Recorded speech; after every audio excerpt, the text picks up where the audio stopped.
శుక్లాం బ్రహ్మ విచారసార పరమాద్యాం జగద్వ్యాపినీం వీణా పుస్తకధారిణీం అభయదాం జాడ్యాంధకారాపకాం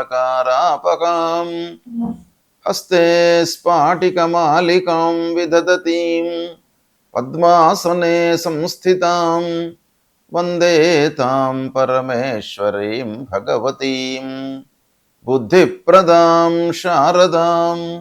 శ్రీ మహాగణాధిపతయే నమః. శ్రీ మహాసరస్వత్యై నమః. శ్రీ గురుభ్యో నమః. 2026వ సంవత్సరము మార్చి నెలలో ముందుగా ఈ మార్చి మాసంలో గ్రహస్థితి ఎలా ఉంది అనే విషయాన్ని మనం చూసినట్టయితే రవి 14వ తారీఖు వరకు కుంభరాశిలో సంచరిస్తున్నాడు. తదనంతరం మీనరాశిలోకి ప్రవేశిస్తున్నాడు. కుజుడు కుంభరాశిలో సంచరిస్తున్నాడు. బుధుడు కుంభరాశిలో సంచరిస్తున్నాడు. గురువు మిథున రాశిలో సంచరిస్తున్నాడు. శుక్రుడు మీనరాశిలో సంచరిస్తూ 26వ తారీఖున మేషరాశిలోకి ప్రవేశిస్తున్నాడు. శని మీనరాశిలో సంచరిస్తున్నాడు. రాహువు కుంభరాశిలో, కేతువు సింహరాశిలో సంచరిస్తున్నారు. ఈ విధంగా గ్రహస్థితి ఉంది.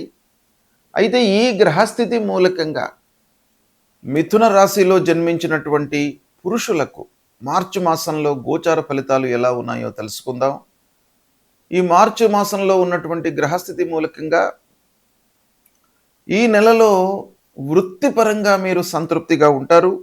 మంచి అవకాశాలు వస్తాయి. ఉన్న ఉద్యోగంలో, మీరు చేస్తున్నటువంటి ఉద్యోగంలో బరువు బాధ్యతలు పెరుగుతాయి. పై అధికారులతో మాట్లాడేటప్పుడు మట్టుకు కొంత జాగ్రత్త వహించాలి. ప్రమోషన్ లభించేటువంటి అవకాశాలు కనబడుతున్నాయి. అయితే అందులో కొంత ఆలస్యం జరగవచ్చును, కానీ ప్రమోషన్ మట్టుకు లభిస్తుంది. వ్యాపారస్తులు కొత్త ఒప్పందాలు చేసుకుంటారు. భాగస్వాములతో వ్యాపారం చేస్తున్నటువంటి వాళ్ళు, ముఖ్యంగా అంటే పార్ట్నర్షిప్లో ఉద్యోగం చేస్తున్నటువంటి వాళ్ళు, పార్ట్నర్షిప్లో వ్యాపారం చేస్తున్నటువంటి వాళ్ళు కొంత అపార్థాలకు లోను కాకుండా జాగ్రత్తతో వ్యవహరించినట్టయితే మీకు అనుకూల ఫలితాలు ఉన్నాయి. ఆర్థికంగా ఆదాయము ఖర్చులు సమానంగా ఉన్నాయి ఈ మాసంలో. కనుక కొంత బేరీజు వేసుకొని ఖర్చులు పెట్టుకోవడము చాలా మంచిది. ఆకస్మికంగా ఖర్చులు కుటుంబ పరంగా మీకు ముందుకు వచ్చే అవకాశాలు కనబడుతున్నాయి.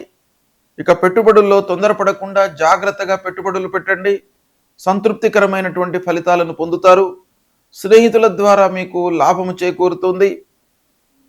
ఇక వివాహమైనటువంటి వాళ్ళు భార్యతో చిన్న చిన్న వాగ్వివాదాలు తలెత్తేటువంటి అవకాశాలు ఉన్నాయి.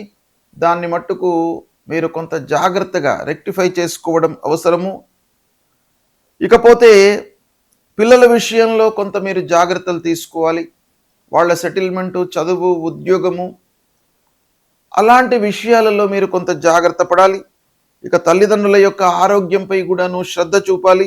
మీ ఆరోగ్యము బాగానే ఉంటుంది, అయితే కుటుంబ పెద్దల యొక్క ఆరోగ్యం పైన కొంత జాగ్రత్తలు తీసుకోవాలి. ఇక ప్రయాణాలు అనుకూలిస్తాయి. విదేశీ అవకాశాలపై చర్చలు జరుగుతాయి. కోర్టు వ్యవహారాలు నెమ్మదిగా ముందుకు కొనసాగుతాయి. ఆధ్యాత్మికత వైపుకు ఆసక్తిని కనపరుస్తారు. దైవ దర్శనాలు, తీర్థయాత్రలు చేయడము, విహారయాత్రలు ఇలాంటివి చేసేటువంటివి అవకాశాలు ఈ మాసంలో కనబడుతున్నాయి. కొత్త వాహనము యొక్క కొనుగోలుపై ఆలోచన చేస్తారు. ఇకపోతే మిథున రాశి వారికి అన్నదమ్ముల యొక్క సహాయ సహకారం ప్రత్యేకంగా ఈ మాసంలో కనబడుతుంది. మాటల వల్ల అపార్థాలు రాకుండా జాగ్రత్త పడాలి. ప్రతి విషయాన్ని మాట్లాడేటప్పుడు కొంత జాగ్రత్తగా మీరు ముందుకు వెళ్ళినట్టయితే సత్ఫలితాలను పొందుతారు. మీ లోపల ఈ మాసంలో ఒక క్రియేటివిటీ కనబడుతుంది. కొత్త విషయాలపై మీరు ఫోకస్ పెడతారు. ప్రభుత్వ పనుల లోపల కొంత ఆలస్యం గోచరిస్తుంది. ఇక కుటుంబ పెద్దలే కానివ్వండి, సీనియర్స్ కానివ్వండి, మీరు చేస్తున్నటువంటి పనుల లోపల వాళ్ళ యొక్క సహాయ సహకారాలు తీసుకోండి. తద్వారా మీకు అనుకూలమైనటువంటి ఫలితాలు ఉంటాయి.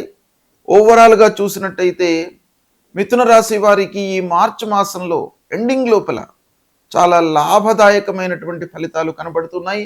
సంతృప్తికరంగా ఉంటుంది. గ్రహస్థితి ప్రతికూలంగా ఉన్నప్పుడు మనము ఏమి చేయాలి? మన వైపు నుండి కొన్ని కర్తవ్యాలు మనకు శాస్త్రంలో చెప్పబడి ఉన్నాయి. ఒకటి, ప్రధానంగా ఏ గ్రహాలైతే మనకు ప్రతికూలంగా ఉన్నాయో వాటికి సంబంధించినటువంటి కారకత్వాలు, వాటికి సంబంధించినటువంటి వాటిపై మనము నియంత్రణతో ఉండాలి. అంతేకాకుండా అనుగ్రహము కొరకై కొన్ని పరిహారాలు చేసుకోవాలి. సూర్యుడు ప్రధానమైనటువంటి గ్రహము. సూర్యుడు ప్రతికూలంగా సంచరిస్తున్నప్పుడు అనారోగ్య సమస్యలు కానివ్వండి, శారీరక రుగ్మతలు, మానసికంగా ఇబ్బందులు, పనుల లోపల ఆటంకాలు, ఇలాంటివి మనకు జరిగేటువంటి అవకాశాలు ఉంటాయి. కాబట్టి సూర్యుడు ప్రతికూలంగా ఉన్నప్పుడు తప్పకుండా మనము మూలమంత్రాన్ని జపించడము. సూర్యుడికి సంబంధించినటువంటి మూలమంత్రము జపా కుసుమ సంకాశం కాశ్యపేయం మహద్యుతిం తమోరిం సర్వపాపఘ్నం ప్రణతోస్మి దివాకరం అనేటువంటి ఈ మూలమంత్రాన్ని ప్రతినిత్యం కూడాను చదువుకోవడము. తర్వాత సూర్యుడికి నమస్కారము చాలా ముఖ్యమైనటువంటిది. నమస్కార ప్రియో భానుహు అని మనకు శాస్త్రం చెప్తోంది. ఆ సూర్యనారాయణుడికి ప్రతినిత్యం కూడాను ఉదయం పూట లేచి 12 మార్లు సూర్యుడికి నమస్కారం చేసుకొని 3 సార్లు అర్ఘ్యప్రదానం చేసినట్టయితే మీకు ఆ సూర్యుడి యొక్క అనుగ్రహం లభిస్తుంది. తద్వారా ఆరోగ్య సమస్యలు మీ దరి చేరకుండా ఉంటాయి. అంటే మీరు ఆరోగ్యంగా ఉంటారు సూర్య నమస్కారాలు చేసినట్టయితే. కనుక ప్రతి వాళ్ళు కూడాను సూర్యుడు ప్రతికూలంగా ఉన్నప్పుడు, సూర్యుడు 3, 6, 10, 11 ఈ స్థానాలలో సంచరిస్తున్నప్పుడు శుభ ఫలితాలను ఇస్తాడు. ఇవి కాకుండా మిగతా స్థానాలలో సంచరిస్తున్నప్పుడు మీరు పరిహారం చేసుకోండి. ప్రతినిత్యం కూడాను సూర్యుడికి నమస్కారాలు చేసినట్టయితే మీకు చాలా మంచి ఫలితం వస్తుంది. కనుక దీన్ని దృష్టిలో పెట్టుకోండి. ఇక రెండవది, మనకు ప్రతికూలమైనటువంటి ఫలితాలను ప్రభావితం చేసేటువంటి గ్రహము అంగారకుడు, అంటే కుజగ్రహము. ఈ కుజుడు 3, 6, 11 స్థానాలలో సంచరిస్తున్నప్పుడు మంచి ఫలితాలను ఇస్తాడు. ఉచ్చ స్థానంలో సంచరిస్తున్నప్పుడు మంచి ఫలితాలను ఇస్తాడు. మిత్రక్షేత్రాలలో సంచరిస్తున్నప్పుడు మంచి ఫలితాలను ఇస్తాడు. కాబట్టి అవి కాకుండా ప్రతికూలమైనటువంటి స్థానాలలో ఉన్నప్పుడు మీరు అంగారకుడి ప్రీత్యర్థమై అంగారకుడి మూలమంత్రాన్ని ప్రతినిత్యం కూడాను చదువుకోండి. ఏంటి అది? ధరణీ గర్భసంభూతం విద్యుత్కాంచన సన్నిభం కుమారం శక్తిహస్తంచ మంగళం ప్రణమామ్యహం అనేటువంటి ఈ మూలమంత్రాన్ని ప్రతినిత్యం కూడాను చదువుకోండి. సుబ్రహ్మణ్య స్వామిని కొలవండి. సుబ్రహ్మణ్య స్వామి దేవాలయానికి వెళ్ళండి. సుబ్రహ్మణ్య స్వామి దేవాలయానికి వెళ్ళి ఆ భగవంతుడి యొక్క అనుగ్రహాన్ని పొందినట్టయితే మీ లోపల ధైర్యము, ఆత్మవిశ్వాసం పెరుగుతుంది. ధైర్యము, సాహసము, ఆత్మవిశ్వాసం అనేటువంటిది చాలా ముఖ్యమైనటువంటిది. పనుల లోపల మనకు విజయం చేకూర్చడానికి ఆత్మవిశ్వాసం చాలా ముఖ్యమైనటువంటి పాత్రను పోషిస్తుంది. కాబట్టి అది మీకు సుబ్రహ్మణ్య స్వామిని కొలవడం మూలకంగా వస్తుంది. కాబట్టి సుబ్రహ్మణ్య స్వామి దేవాలయానికి వెళ్ళండి. ఇక బుధుడు మీకు మంచి ఆలోచనలను, సమయస్ఫూర్తిని, తర్వాత వ్యాపారంలో మీకు అనుకూలతను ఇచ్చేటువంటి గ్రహము. అలాంటి బుధుడు మీకు ప్రతికూలంగా ఉన్నప్పుడు మీరు విష్ణు సహస్రనామ పారాయణం చేయండి. బుధుడికి సంబంధించినటువంటి మూలమంత్రంతో పాటుగా విష్ణు సహస్రనామ పారాయణము.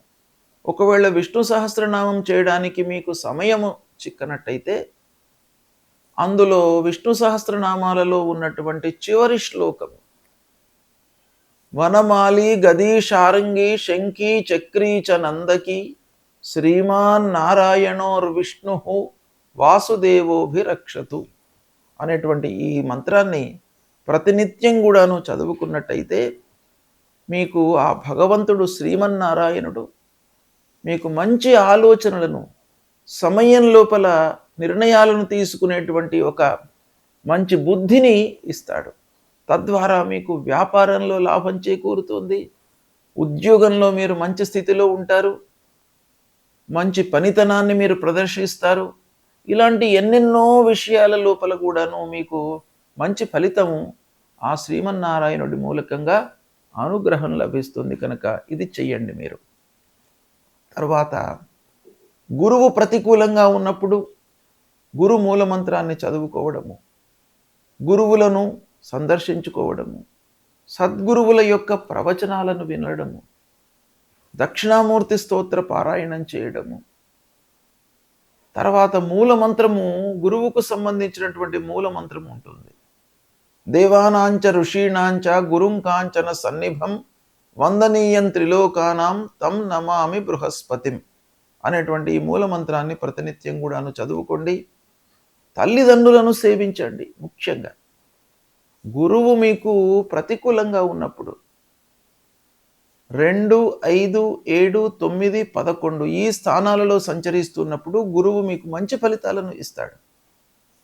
ఉచ్చ స్థానంలో ఉన్నప్పుడు మంచి ఫలితాన్ని ఇస్తాడు. మిత్రక్షేత్రంలో సంచరిస్తున్నప్పుడు మంచి ఫలితాలను ఇస్తాడు. శుభ దృష్టితో ఉన్నప్పుడు మంచి ఫలితాలను ఇస్తాడు. కనుక ఇది కాకుండా మిగతా స్థానాలలో సంచరిస్తున్నప్పుడు తప్పకుండా మీరు ఈ గురువుకు సంబంధించినటువంటి పరిహారాలు చేసుకోవాలి.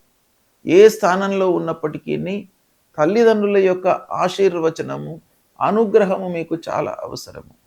కనుక ప్రతినిత్యం కూడాను తల్లిదండ్రులను మీరు సేవించండి. వాళ్ళ యొక్క ఆరోగ్య సమస్యలు, వాళ్ళ యొక్క బాగోగులను మీరు తెలుసుకోండి. వాళ్ళ మూలకంగా మీకు చాలా మంచి జరుగుతుంది. కాబట్టి తల్లిదండ్రులను ప్రేమించండి. ఇక శనీశ్వరుడు, శని మూలకంగా మీకు కొన్ని పనుల లోపల ఆలస్యము, ఆర్థిక సమస్యలు జరుగుతాయి. కాబట్టి శని ప్రీత్యర్థమై హనుమాన్ చాలీసా చదువుకోండి. శనిగ్రహాన్ని నవగ్రహాల లోపల పశ్చిమ దిశ లోపల శనీశ్వరుడు ఉంటాడు. ఆ శనీశ్వరుడికి సంబంధించినటువంటి మూలమంత్రం చదువుకోండి. అదేవిధంగా రాహుకేతువులకు సంబంధించినటువంటి మూలమంత్రాలు, అమ్మవారిని దర్శించుకోవడము, విఘ్నేశ్వరుణ్ణి పూజించడము ఇలాంటివి చేసినట్టయితే మీకు గ్రహస్థితి మూలకంగా కలిగే దుష్ప్రభావము, దుష్ఫలితాలు దూరమయ్యి ఆ భగవంతుడి యొక్క అనుగ్రహం లభిస్తుంది. శుభం.